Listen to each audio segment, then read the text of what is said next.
they're lazy, stupid, and arrogant.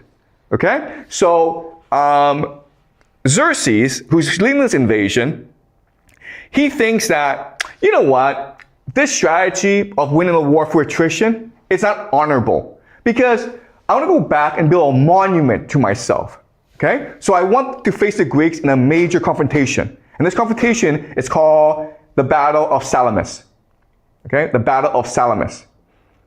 And where's Salamis? Yeah, right here, okay? And this is considered the greatest naval battle in human history because it forever changed the course of human history.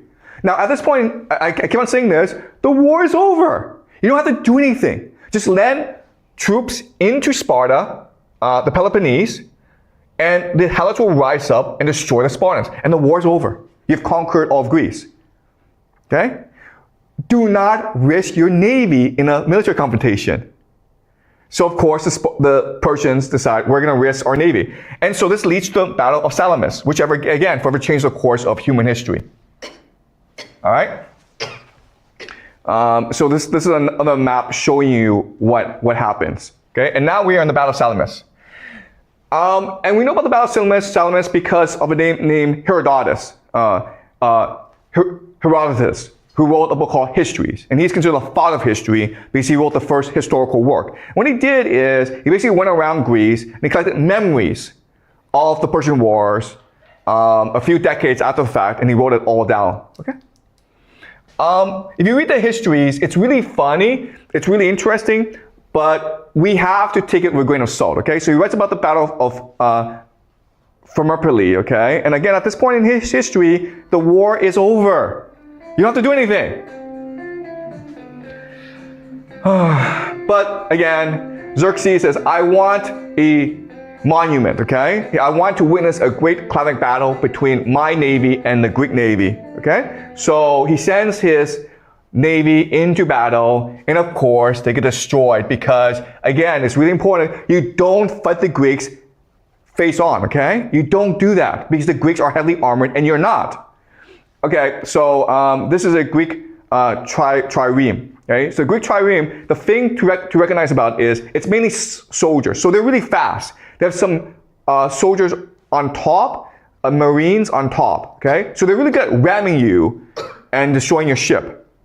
The leader of the Athenian navy, his name is Themistocles. And Themistocles is one of the greatest generals in Athenian history. He's actually the guy who proposed that Athens built a navy.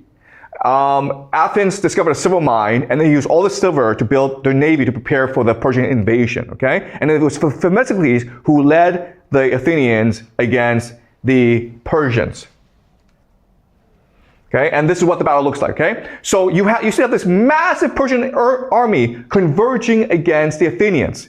But again, guys, don't fight the Greeks head on. Okay, so they're like, we're gonna fight them head on. So you see this massive army converging against the Athenians. And now they're converging against each other, okay? And the Athenians destroy them, okay? Yeah, don't fight the Greeks head on. All right, and now the entire Persian navy is scattered.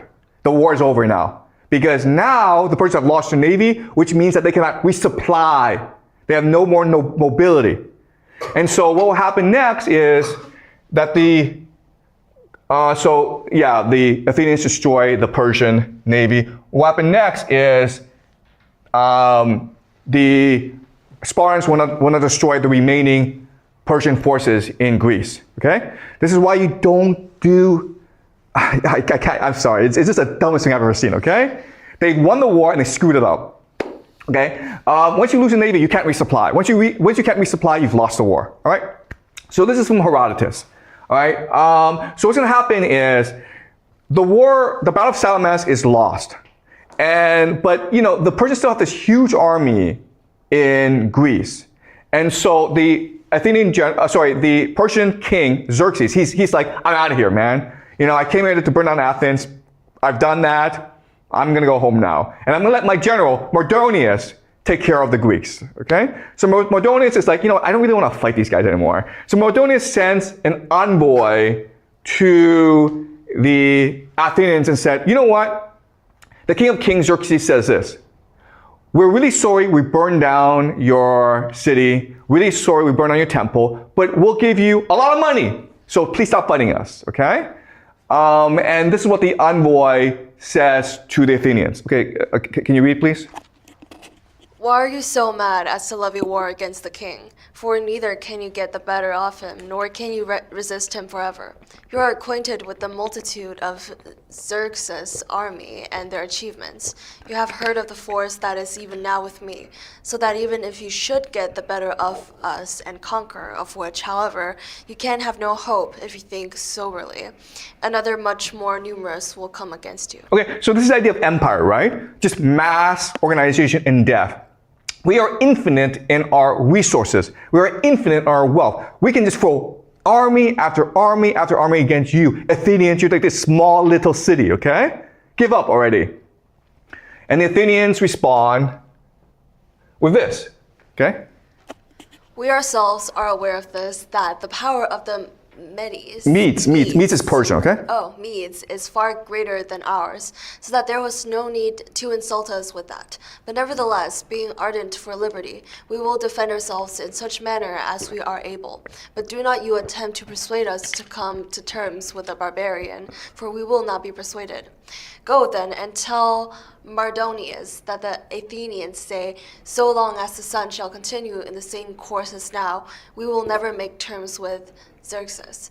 But we will go out to oppose him, trusting in the gods who fight for us, and in the heroes whose temples and images he, holding them in no reverence, has burned. Okay, so these two passages show you the difference between empire and the borderlands, right? The empire is about mass organization, death.